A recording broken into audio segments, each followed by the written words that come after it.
দর্শক, টিভিএস পডকাস্টে আপনাদের স্বাগতম। সঙ্গে আছি আমি জনি রায়হান।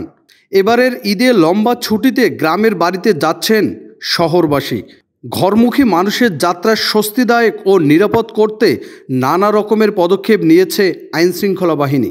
এসব বিষয়ে আজ আমরা কথা বলবো হাইওয়ে পুলিশের ডিআইজি অপারেশন শফিকুল ইসলামের সঙ্গে। জনাব শফিকুল ইসলাম, আপনাকে স্বাগতম টিভিএস পডকাস্টে।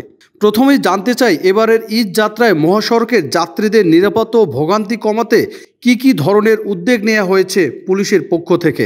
নিরাপত্তার বিষয়ে হয়তো এখন একবারে সিনিয়র অফিসার ডিআইজি পর্যন্ত প্রোগ্রাম করে দিতেছে।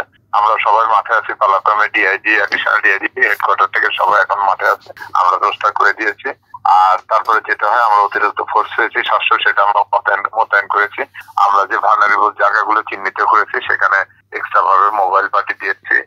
তারপরে যেটা লাগে ফিক্সড পার্টি, সেটা দিয়েছি। রাস্তায় কোনো গাড়ি গরু দাঁড় করা হবে না, কোনো মানে গরু ভর্তি ট্রাক আমরাও দাঁড় করাবো না, অন্যরা কেউ দাঁড় করাতে পারবে না, এটা বলে দেওয়া হয়েছে। আর হাটে হাটে আমাদের ব্যবস্থা আছে, হাটে বলে দেওয়া হচ্ছে যে গরু গাড়িটা যেখানে যাবে তারা যেন গাড়ির সামনে লিখে দেয় যে অমুক জায়গায় যাবে, সেখানে যেন নিশ্চিত যেতে পারে। আর আমরা আমাদের ওই যে হ্যালো স্পিড একটা প্রোগ্রামের আমরা নাম্বার দিচ্ছি যে তারা যে কোনো হেল্পের জন্য যেন পুলিশকে কল করে আমরা সংক্ষিপ্ত সময়ের ভিতরে ওখানে চলে আসবো। আর কেউ যদি মনে করে যে আমাদের সঙ্গে তার লোকেশন শেয়ার করবে, এই লোকেশন শেয়ার করলে তার নিশ্চিত যাত্রা পর্যন্ত আমরা নিশ্চিত গন্তব্য পর্যন্ত আমরা তাকে মনিটর করতে পারবো। এই পদক্ষেপগুলো নিয়ে আসতে হবে। সড়ক দুর্ঘটনা কমাতে আর রুট পারমিটবিহীন, আসলে আমরা প্রত্যেক বছরই দেখি যে কিছু গাড়ি ঢাকার বাইরে তারা যায় কন্ট্রাক্টে, যেটা আসলে রুটে চলাচলের অনুমতি নেই, সেগুলো বন্ধে বা সড়ক দুর্ঘটনা কমাতে আসলে কি ধরনের পদক্ষেপ নিয়েছেন আপনারা? যেটা বলছেন যে এই গাড়িগুলো এসে ডিস্টার্ব করে, এই গাড়িগুলো সড়ক দুর্ঘটনা একটা কারণ হয়ে থাকে। আমরা এবার জেলা পর্যায়ে আগে থেকে প্রিপারেশন নিয়েছি। গত ঈদেও আমরা এটা করেছিলাম, যেটা যেন উৎপত্তি দৃষ্টি একটা গাড়ি হাইওয়েতে উঠে আসলে তখন হয়তো ওর পিছনে আমাদের লোক দৌড়ায় লাভ হয় না। সেই জন্য আমরা বলছি যে কোনো জেলা থেকে যেন রুট পারমিট ইয়েগুলো না আসে, বিআরটিএ, হাইওয়ে পুলিশ সবাই মিলে এবং স্থানীয় জেলা প্রশাসন নিয়ে আমরা ওখান থেকে মোবাইল কোড করতেছি যাতে কোনোভাবে না আসে। এছাড়া মালিক শ্রমিক যারা আছে তারা আমাদের কথা দিচ্ছে যে রুট কোনো লোকাল গাড়ি বা ফিটনেস বিন কোনো গাড়ি মহাসড়কে আসবে না। আমরা এতদিন কঠোরভাবে করছি। এটা ভিতরে কোনো চেক করতে না, মানে এটা আমরা একবারে বাস স্ট্যান্ড বা জেলায় আমরা এটা চেক করতেছি, আমরা মহাসড়ক এটা করতেছি না।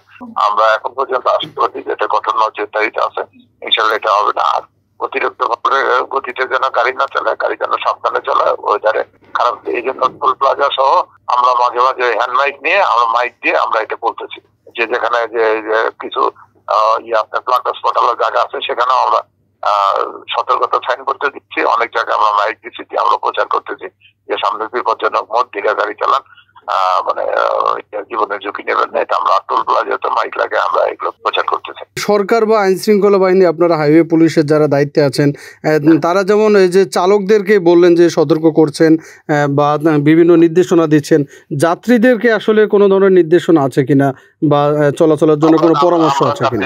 দিচ্ছি ওই যে আমাদের যে আছে, আমরা এটা টার্মিনালে যে তাদেরকে বলতেছি যে আপনার নিরাপত্তার জন্য আপনি এই অ্যাপ শুনেন, আর হয়তো গাড়ি একটা স্পিডে যাচ্ছে, আপনি এখন ঘরে ড্রাইভারকে কিছু বলতে চাচ্ছে না, কিন্তু আমাদেরকে ইনফরমেশন দেন, আমরা গাড়িটাকে ধরে আমরা তাকে ড্রাইভারকে সতর্ক করবো। কেউ যদি অতিরিক্ত ভাড়া নেয়। তারপরে যাত্রীদেরকে বলতেছি যে আপনাদের পেট্রোল পাম্প কোথায় আছে, লোকাল থানার প্রয়োজন হলো কোথায় আছে, তারপরে যদি রেস্টুরেন্ট কোথায় আছে, তারপরে এমনি প্রাইভেট কার নিয়ে যারা যাচ্ছে চলাচল করতেছে, তারা যদি গাড়ির যে কোনো জায়গা নষ্ট হলে আমাদের মানে ওয়েবসাইটে ঢুকলে আপনি যদি গ্যারেজের অনুসন্ধান আপনার গ্যারেজের ওখানে সার্চ দিলেন, সেই গ্যারেজের মালিকের নাম্বার এবং মোবাইল নাম্বার চলে আসবে। আপনি বুঝতে পারবেন যে আপনার থেকে কত দূরে, মানে যে কোনো একটা যদি গাড়ি নষ্ট হয় গ্যারেজের মালিক কত দূরে বা গ্যারেজের অবস্থানটা কত দূরে, আর ওখানে নাম্বার আছে, আপনার গ্যারেজের মালিকের সঙ্গে কথা বলতে পারবেন।